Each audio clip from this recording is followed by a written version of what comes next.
अब हमारे साथ मौजूद हैं पाकिस्तान क्रिकेट टीम के साबिक कप्तान आमिर सुहेल साहब। खुशामदीद कहते हैं आमिर सुहेल साहब आपको। पाकिस्तान और इंग्लैंड के दरमियान टेस्ट सीरीज़ का आगाज़ 5 अगस्त से ओल्ड ट्रैफर्ड मैनचेस्टर में होने जा रहा है।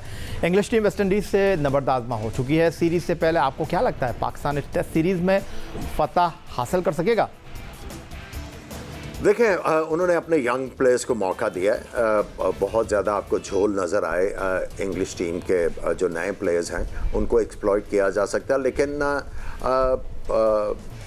पाकिस्तान की सीरीज़ शुरू होने से पहले आई थिंक उनके मेन बैट्समैन भी जो है वो टीम में दोबारा आ जाएंगे, तो आई थिंक पाकिस्तान जीत सकता है। क्यों नहीं जीत सकता? देखें, आपने इतने ब्रेन्स रखे हुए हैं पाकिस्तान टीम के साथ, मिसबा, यूनस, वकार यूनस, मुश्ताक, ब्ला ब्ला ब्ला, तो ये किस दिन काम आएंगे? तो आप इनको मेक श्योर करना है ना, ऐसी स्ट्रैटेजी बनाएं जिससे पाकिस्तान टीम जीते। आमिर सुहेल साहब, अब कुछ बात कर लेते हैं बाबर आजम की। पहले इंग्लैंड के ख़िलाफ़ उनकी परफॉर्मेंस देख लेते हैं, फिर आपके साथ इस हवाले से बात कर लेते हैं। बाबर आजम ने इंग्लैंड के ख़िलाफ़ सिर्फ एक टेस्ट मैच खेला है, एक इनिंग्स खेली है। 24 मई 2018 को लॉर्ड्स लंदन में होने वाले टेस्ट मैच में बाबर आजम नाकाबिल शिकस्त 68 रन बनाने में कामयाब रहे थे, लेकिन इंग्लिश ऑलराउंडर बैन स्टोक का एक तेज़ गेंद उन पे हाथ पर लगा था, जिसकी वजह से वो रिटायर हर्ट हो गए थे। पाकिस्तान के T20 और वनडे टीम के कप्तान और टेस्ट टीम के नायब कप्तान बाबर आजम, जैसा कि हमने आपको बताया कि इंग्लैंड के खिलाफ एक टेस्ट मैच में सिर्फ एक इनिंग्स खेले हैं। अगर ये कहा जाए कि बाबर आजम इस वक्त पाकिस्तान बैटिंग लाइनअप में रीढ़ की हड्डी की हैसियत रखते हैं तो ये कहना गलत नहीं होगा, लेकिन इंग्लिश कंडीशन, स्विंग और सीम के लिए मशहूर है। आपको क्या लगता है बाबर आजम इंग्लिश बॉलर्स के खिलाफ बेहतर परफॉर्म कर सकेंगे? देखिए, यहाँ पे इंग्लिश पिचेस के ऊपर यह है कि आपको ये देखना है कि कौन सी पिच के ऊपर आप खेल रहे हैं। कुछ पिचेस ऐसी होती हैं जो आपको बताती हैं कि यहाँ पे ये वाले स्ट्रोक नहीं लगेंगे। जिस तरह मैंने पहले कहा कि ऑफ स्टंप के बाद उनको अपने ऑफ स्टंप की अवेयरनेस दिखानी है, और कई दफ़ा ये होता है कि आपको एक्स्ट्रा कवर जो है वो ऑन दी आप खेलने की ज़रूरत नहीं। अनलेस और अनटिल आपको बहुत ही मुंह में गेंद आ जाए या फुल टॉस आए तो आप एक्स्ट्रा कवर मारते हैं ऐसी पिचेस के ऊपर जहाँ पे गेंद मूव अराउंड कर रहा है। तो अगर वो ये चीज़ें 2-4 स्ट्रोक्स को बड़े सोच समझ के खेलते हैं तो आई थिंक उन्होंने दिखाया तो है कि उनमें एबिलिटी है। तो मैं ये समझता हूँ कि अगर वो अपना एग्रेशन रखते हैं तो ये उनके लिए अच्छी चीज़ होगी, लेकिन आपने जो है वो कंट्रोल्ड एग्रेशन दिखाना है। अच्छा आमिर सुहेल साहब, इसमें कोई शक नहीं है कि बाबर आजम पाकिस्तान के इस वक्त बेहतरीन बैट्समैन हैं, दुनिया के टॉप बैट्समैनों में उनका शुमार होता है। बाबर आजम T20 के वर्ल्ड रैंकिंग में नंबर 1 बैट्समैन है, लेकिन आपके हवाले से ये बातें गर्दिश कर रही हैं कि आपने बाबर आजम की तकनीक पर सवालात उठाए थे, उनकी तकनीक में कोई मसला है। आपको उनकी तकनीक में क्या मसला नज़र आया, जबकि दुनिया भर के एक्सपर्ट उन्हें दुनिया के चंद बेहतरीन बैट्समैनों में शुमार करते हैं? क्या आप कहना चाहेंगे इस हवाले से जो चीज़ आपने आइडेंटिफाई की थी उसका बहुत ज़्यादा बतंगड़ बनाया गया, बात आपने बहुत सादा की थी लेकिन उसको बहुत ज़्यादा जो है वो बढ़ा चढ़ाकर पेश किया गया, इस बारे में आप क्या कहेंगे? देखिए, जहाँ तक आपने ड्रेसिंग रूम और बाकी चीज़ों की बात की है, तो ये इतना बड़ा जो कोचिंग स्टाफ है उनको सपोर्ट करने के लिए रखा हुआ है ना, तो वो वाले प्रेशर्स कोचिंग स्टाफ ने उठाने हैं। अगर आप मीडिया की बात करते हैं तो उसमें आपने इंटरेक्ट तो करना है। आजकल जो है वो ज़रूरी हो गया कप्तानों के लिए कि मीडिया के साथ इंटरेक्ट करें। आई थिंक उनको पॉजिटिव चीज़ें सोचनी है। अगर वो पॉजिटिव चीज़ें सोचते हैं और अगर क्रिटिसिज्म कोई होता है तो आपने बाबर आजम को ये करने की ज़रूरत है कि वो क्रिटिसिज्म को बड़े अगर जो हो रहा है उसको गौर से सुना है। उसमें अगर उनको कोई बेहतरी अपने खेल में लाने की कोई तजवीज़ मिल रही है तो उसको ज़रूर जो है वो इनकॉर्पोरेट करें। अगर बिला मकसद कोई क्रिटिसिज्म हो रहा है तो उसको उनको भूलना पड़ेगा। और जहाँ तक आप बाबर आजम की बात करते हैं, देखें, मैं तो हैरान रह जाता हूँ कई यूट्यूब और पुराने जो मेरे नाम के साथ मुंसलिक की गई चीज़ें, मैंने तो कभी वो कहीं भी नहीं है, तो मैं तो हैरान होता हूँ। अभी मैं कुछ चीज़ें जो दोस्त हाईलाइट कर रहे हैं वो पढ़ रहा हूँ, मेरे नाम से ऐसे ही मंसूब की गई हैं, लेकिन पार्ट ऑफ लाइफ है। या यहाँ पे आपको इस तरह के लोग तो मिलेंगे जो सेंसेशनलाइज करने की कोशिश करते हैं चीज़ें।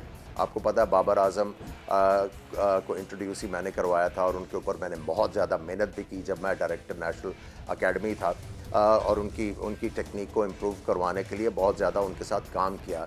और उसमें मैंने ये बताया था कि अगर वो इस चीज़ को इम्प्रूव कर लें तो उनका ऑन साइड का प्ले भी जो है वो बहुत बेहतर हो जाएगा, उससे वो कंप्लीट बैट्समैन बन जाएंगे। और देखो, जो भी प्लेयर है उसने रोज़ सीखना है और उसने अपने आप को इम्प्रूव करने की कोशिश करनी है, तभी वो इंटरनेशनल क्रिकेट में सर्वाइव कर सकता है। अगर आप एक ही तरह खेलने की कोशिश करेंगे तो आप बहुत जल्दी पकड़े जाते हैं। तो उनकी बेहतरी के लिए बात की थी, उसको ट्विस्ट करके अगर लोग लगाते हैं तो या फिर आपको पता है कि इस तरह के लोग तो आपको हर जगह पे मिलते ही हैं।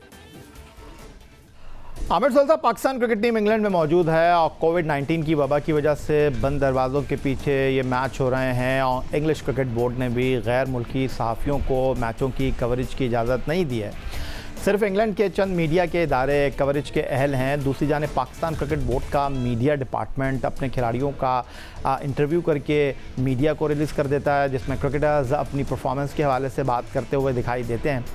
ये रवैया दुरुस्त है आपके ख्याल में मीडिया डिपार्टमेंट का? क्योंकि जब यही खिलाड़ी परफॉर्म नहीं कर सकेंगे तो उन पर तनकीद होगी, तो ड्रेसिंग रूम में उनके लिए मुश्किलात भी पैदा होंगी। तो ये बात है कि अननेसेसरी जो एक्सपोजर है ना, वो भी आपके लिए ख़राब होता है।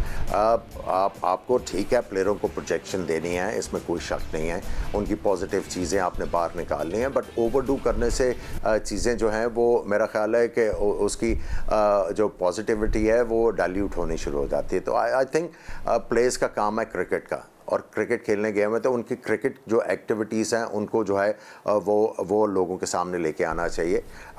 जहाँ तक आपने बात की कि मीडिया डिपार्टमेंट फेल हो रहा है, देखें या हुसैनी, बात सिंपल सी है कि ये मीडिया डिपार्टमेंट भी वही काम करेगा ना जो विज़न आपको क्रिकेट बोर्ड ने दिया हुआ है। जब आपका विज़न ही कोई नहीं है, जो आपको ये नहीं पता कि आपने आज क्रिकेट को यहाँ पे है तो यहाँ पे लेके जाना है, 2 दिन बाद इधर लेके जाना है, तो फिर आपको मीडिया डिपार्टमेंट में भी आपको कुछ ऐसी चीज़ें नज़र आएंगी जिसके ऊपर आईब्रोज रेज होंगे। तो आई थिंक ये पाकिस्तान क्रिकेट बोर्ड को जो है वो अपनी फंक्शनिंग जो है उसको ठीक करना पड़ेगा। आमिर सोहेल साहब, पाकिस्तान क्रिकेट बोर्ड के चीफ एग्जीक्यूटिव वसीम खान ने यूट्यूब चैनल पर साबिक कप्तान रमीज़ हसन राजा से बात करते हुए कहा कि डिपार्टमेंट क्रिकेट ने पाकिस्तान क्रिकेट को कुछ नहीं दिया। उन्होंने कहा क्या था, पहले आपको दिखा देते हैं, फिर इस पर आपकी जो कमेंट है वो लेंगे। T20 को आइसोलेशन में नहीं दे सकते in this situation because this is a sad indictment of the domestic cricket we've had in the past. जो लोग अभी आर्ग्यू कर रहे हैं कि डिपार्टमेंट्स को आपने ख़त्म कर दिया, असली डिपार्टमेंट्स अचीव क्या किया in the last 10-15 years? We're sitting 7th and 6th respectively in ODI cricket and Test cricket. इसकी वजह है, and that is something is failing, something is drastically failing. 38, 39, 40-year-olds domestic cricket खेल रहे हैं अभी, तो ये सोचना पड़ता है कि वैल्यू क्या ये दे रहे हैं to domestic cricket, what are they giving to actually to Pakistan cricket, nothing. So जो हमने ये चेंज किया, तो हमने ये भी फाइंड कर रहे थे कि there was lots of 32, 33, 34 age pluses. तो ये इशू है हमारे लिए, इस जरिए हम डोमेस्टिक क्रिकेट को हमने चेंज कर दिए to try and bring competition, high quality cricket in. The best will continue to play. The ones who are average cricketers will be removed from the system. जी आमिर सोहेल साहब, आपने देखा सुना वसीम खान साहब ने डिपार्टमेंट क्रिकेट के बारे में क्या कहा। डिपार्टमेंट क्रिकेट ने पाकिस्तान को कुछ नहीं दिया, जबकि पाकिस्तान आईसीसी के 3 जो इवेंट्स जीता है, वर्ल्ड कप 92, वर्ल्ड T20 2009 या फिर चैंपियंस ट्रॉफी 2017, इसमें बहुत से क्रिकेटर्स डिपार्टमेंट क्रिकेट ही से आए थे। लेकिन वसीम खान साहब ने डिपार्टमेंट क्रिकेट की खिदमत को बिल्कुल फरामोश कर दिया और डिपार्टमेंट क्रिकेट को बंद करने की वजह भी उन्होंने बता दी। देखिए, यहाँ से तो आपको सारा कुछ पता लग जाना चाहिए कि बंदे का माइंडसेट क्या है और उनकी कॉम्पिटेंस क्या है। ठीक है, इसी स्ट्रक्चर ने आपको हर तरह का जो आईसीसी के इवेंट्स जितवाए हुए हैं, आपकी टीम नंबर 1 भी रही हुई है। और बेसिकली जो ख़राबी या हुसैनी हुई है वो ये है कि जो रेटरिक था कि डिपार्टमेंटल क्रिकेट जो है वो ख़राब है और वो है, तो वो उसकी वजह से ये क्रिकेट को आपको फ़र्क पड़ा। अब देखिए, जब आप रोज़ इस रेटोरिक की वजह से अपना जो है सिस्टम चेंज करेंगे, देखिए आपको सिस्टम इम्प्रूव करने की ज़रूरत है। बात ये है डिपार्टमेंटल क्रिकेट की, तो ये सारे बात कर रहे हैं। मुझे ये बताएं, 2 साल हो गए हैं इनको आए, अभी तक क्लब क्रिकेट के ऊपर इन्होंने कुछ काम किया है? क्लब क्रिकेट ने तो सारा कुछ करना है, नर्सरी आपकी वो है। अब जो इन्होंने डिपार्टमेंटल क्रिकेट बंद कर दी है, या हुसैनी कौन से पेरेंट्स, मुझे ये बता दो, जब उनको पता है कि ये करियर ही नहीं है, आप एक सीज़न खेलोगे, अगले सीज़न आप परफॉर्म नहीं करोगे तो आप बाहर जाके बैठ जाओगे, तो ये तो करियर ही नहीं है। तो कौन से वालिदैन जो है वो बच्चों को अब क्रिकेट खेलने देंगे? ये बेसिकली मेरे ख्याल में ये जो बचा था, वो आपको गाना याद होगा पुराना जो बचा था वो लुटाने के लिए आए हैं, वो यही है। ये थोड़ी बहुत कसर रह गई हुई थी, ये पूरी करने आए हैं। और ये पूरा आप देखिएगा कि आपको प्लेयर नज़र नहीं आएगा। अभी क्लब क्रिकेट आप देख लें, जाके कैमरा लेके कराची में चले जाएं, आप देख लीजिएगा कि कितने नेट्स लगते हैं, कितने प्लेयर आपको नज़र आते हैं। अब बहुत थोड़े से रह गए हैं। अब ये जो हरकतें कर रहे हैं, उसके बाद किसी पेरेंट ने अपने बच्चों को खेलने की इजाज़त नहीं देनी।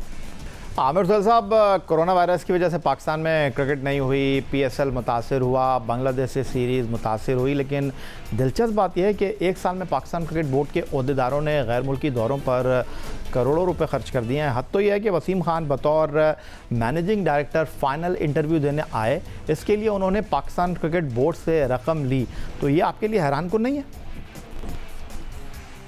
यह जो सबसे अलार्मिंग चीज़ है मेरी, अभी जो आपको ये रिपोर्ट आई है PCB के खर्चों की, उसमें जो मुझे अलार्मिंग चीज़ नज़र आई है वो ये है कि एक एप्लीकेंट जो है उसको आप टिकट दे के पाकिस्तान बुला रहे हैं, बाकी सब के आप स्काइप के ऊपर या दूसरों के साथ इंटरव्यू कर रहे हैं। ये आपको सारी चीज़ पता लग रही है कि अगर वसीम खान को उनको टिकट दे के यहाँ पे बुलाया जा रहा है तो चक्कर क्या था, इन्फ्लुएंस क्या था। तो ये जो आप बातें कर रहे हैं, ये तो आपको पता होना चाहिए। कहाँ इंग्लैंड की सियासत क्रिकेट की, कहाँ पाकिस्तान की, उनको पता ही नहीं है। जब ये चीज़ें पता नहीं होंगी तो आगे चीज़ किस तरह चलेगी। सबसे ज़रूरी है आपको मैनेजमेंट करने के लिए आपको पॉलिटिक्स उस डिपार्टमेंट और उस ऑर्गेनाइजेशन की पता होनी चाहिए। अगर नहीं है तो फिर तो आपकी चीज़ें आगे जाएंगी नहीं और गाड़ी आगे चलेगी नहीं। बहुत शुक्रिया हमें वक्त देने के लिए। पाकिस्तान क्रिकेट टीम के साबिक कप्तान आमिर सोहेल साहब लाहौर से हमारे साथ मौजूद थे। पाकिस्तान क्रिकेट बोर्ड के उमूर, पाकिस्तान क्रिकेट टीम के दौरा इंग्लैंड पर गुफ्तगू कर रहे थे। यही था जनाब आज का हमारा ये प्रोग्राम। ट्विटर पर आप मुझे फॉलो कर सकते हैं, फेसबुक पर हमारा पेज है score.geo-news, जहाँ जाकर आप इस प्रोग्राम के क्लिप्स एक बार फिर देख सकते हैं। और आप हमें ईमेल कर सकते हैं, अपनी आरा से हमें आगाह कर सकते हैं score@geo.tv पर। इस दुआ, इस उम्मीद, इस तवक्को के साथ कि पाकिस्तान में खेल और खिलाड़ी तरक्की करते रहें, सैयद याहिया हुसैनी को स्कोर की पूरी टीम के साथ अगले प्रोग्राम तक के लिए इजाज़त दीजिए। अल्लाह हाफ़िज़।